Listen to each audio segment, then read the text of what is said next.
One of the things you have to be careful about in visualization is not to have any stress or strain about it. Visualization should be done with effortless effort. How should it be done? With effortless effort. It should always be pleasurable. There should be no force about it whatsoever. The visualization treatments that we've practiced together here in these classes have really been wonderful, so much so at the end that I just get carried away. And really I drag my feet on coming back, because I usually end up out on a beach. And you know, the vision goes before you, and it will come again and receive you unto itself, so that where I am, there you may be also. That particular verse of Scripture means that when you visualize something, you send your messenger before you. The vibrations of your visualization goes throughout the universe. The vibrations of your visualization go throughout the universe and brings shape and form to what you visualize and leads you across a bridge of incident to the materialization of whatever you visualize. And many times it happens in strange ways, like the lady who visualized the trip to Los Angeles, and an employer from years ago, just out of the blue, sent her the money.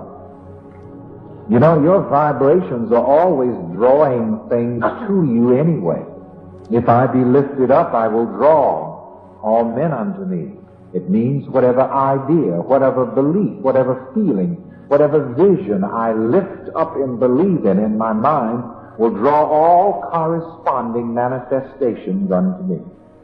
Everything necessary for the materialization of your vision will be drawn to you in ways that you cannot and need not consciously devise.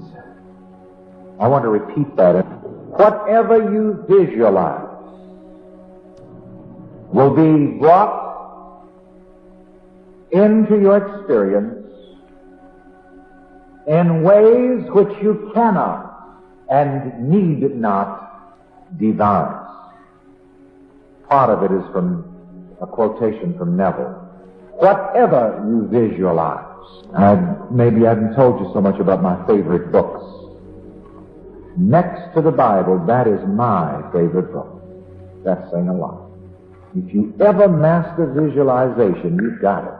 Whatever you visualize will materialize in ways which you cannot and need not consciously devise.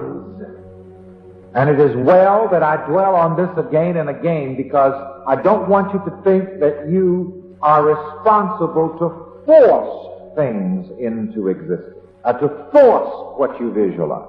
Every good desire has its own mechanics, its own modus operandi of materialization.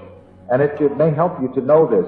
Every good desire that God ever gives you has its own built-in modus operandi, its own built-in power of fulfillment. Wow! Let me hear you say, power of fulfillment. So you remember this about your visualization. All of your good imagination, all of your good visualization has its own built-in power of fulfillment. Every good desire that you ever have had, do have, and ever will have is given to you by God in you. Remember that. God is the origin of my every good desire. Together?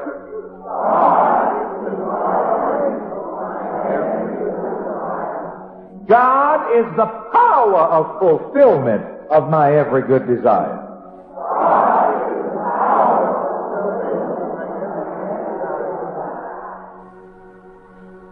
Remember that. Now, what are you going to do if you want some good? The answer comes, see yourself with it in your mind's eye. When you see yourself with it and feel it in your bones, you'll get it.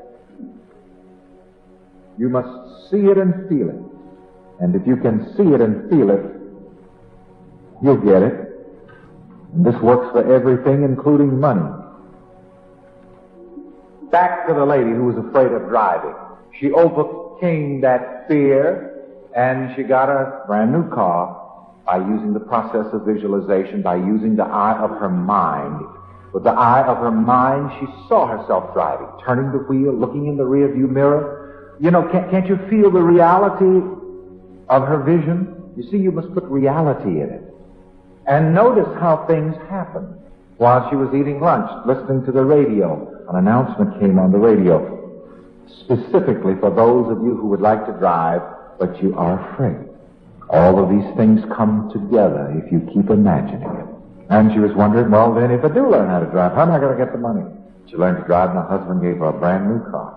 Let me hear you say, it works. And again, I want to repeat, when you really start practicing visualization, you get to that point where you can catch it happening.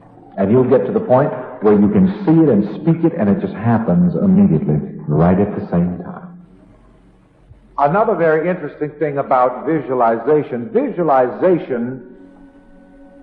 really leads all of the other senses.